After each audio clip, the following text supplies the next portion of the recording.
Hello, Michelle. Hi, Art. How are you? I'm great. How about yourself? Very well, thank you. Good. Now, where are you from, and where you live now? I'm in D.C. and Where in D.C.? originally from Philadelphia, though, but I'm in D.C. now. Ah, okay. Go Eagles. Go Eagles. Please tell me a little bit about yourself.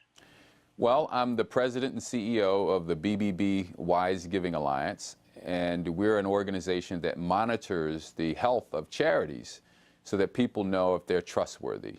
My background is I've spent most of my career working in charitable organizations. I'm a former CPA and also have a law degree and have varied interest in lots of things.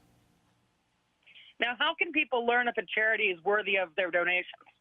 Well, the best way is to go to our website, give.org, where we vetted over 1,500 national charities and over 5,000 local charities in relation to 20 holistic standards.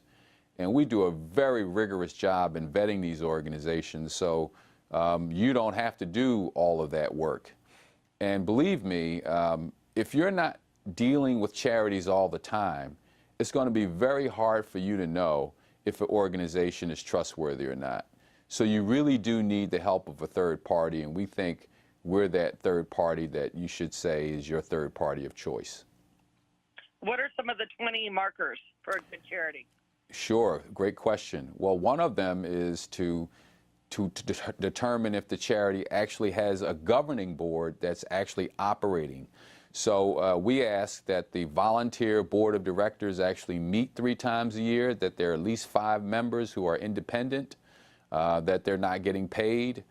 We want to make sure that the charity doesn't have conflicts of interest.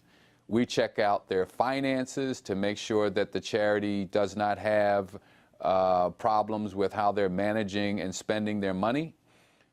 We look at the appeals that they're putting out and the other information that they're putting out into the public domain to make sure that it's truthful and not misleading in whole or part.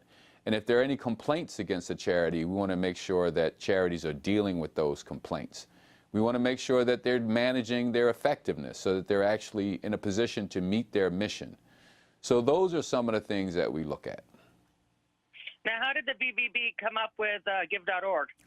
We got this name years ago during the start of the internet boom. We were fortunate enough to get this Give.org handle, and it makes a lot of sense. It's an easy way for people to get the information. It's easy to remember, Give.org.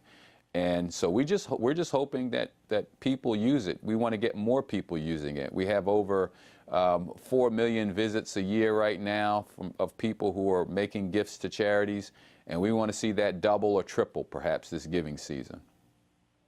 What are some of the charities that got the highest ratings from Give.org?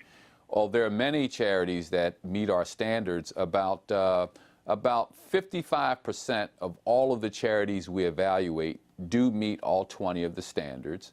About 45% don't. And we also have a list of organizations that don't give us information. And if Santa was to have a naughty list, they would be on it. We think that all charities should provide information when requested, but there are some, obviously, that choose not to do so. And when they do, we tell the public that. Well, aren't tax forms of charities public records, like 990s, et cetera? The 990s are public record, but in order for us to do an evaluation, we need a lot more than what's public. We need them to give us their financial statements. We need them to answer about 200 questions that we pose to them about how they operate.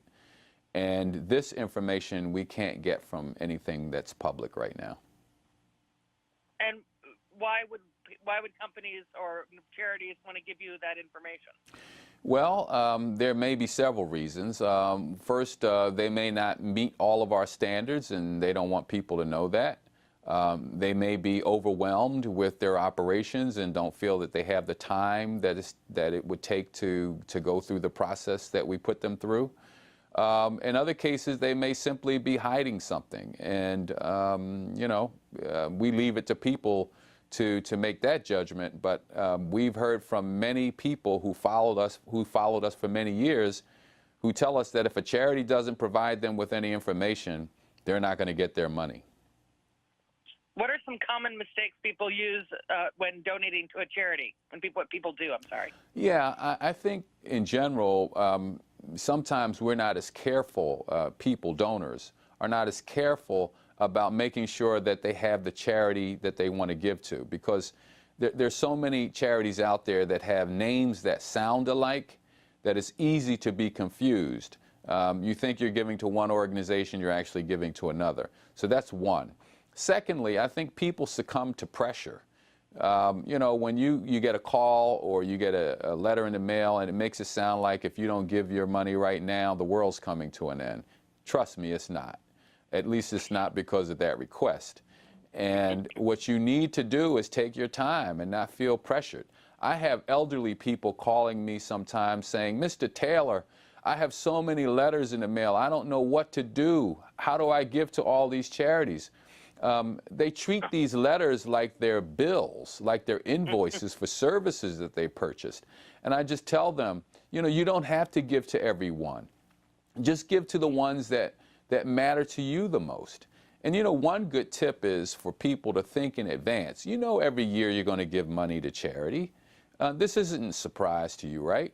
So why not think in advance of the groups that you want to give money to? Think about how much money you want them to have of yours, and just give directly and ignore all the letters that come in the mail. Wouldn't that be a great thing to do?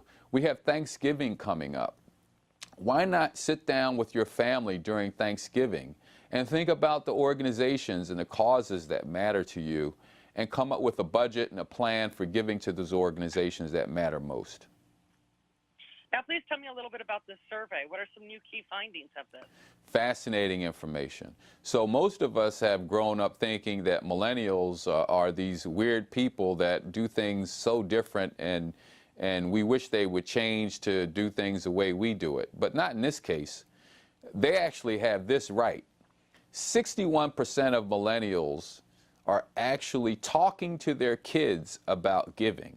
And of them, half say that they always check out a charity before making a gift. And that is a much higher percentage than my generation, the baby boomer generation. I think we're somewhere around 39%, and the 37%. And then the generation prior to me, I think they call it the silent generation, they're somewhere around 29%. So the millennials actually have this right. We need to emulate them. We need to do more like millennials when it comes to investigating a charity. And people ask me, so why do you think it turned out that way? Well, guess what? They grew up at a time when they didn't trust anything.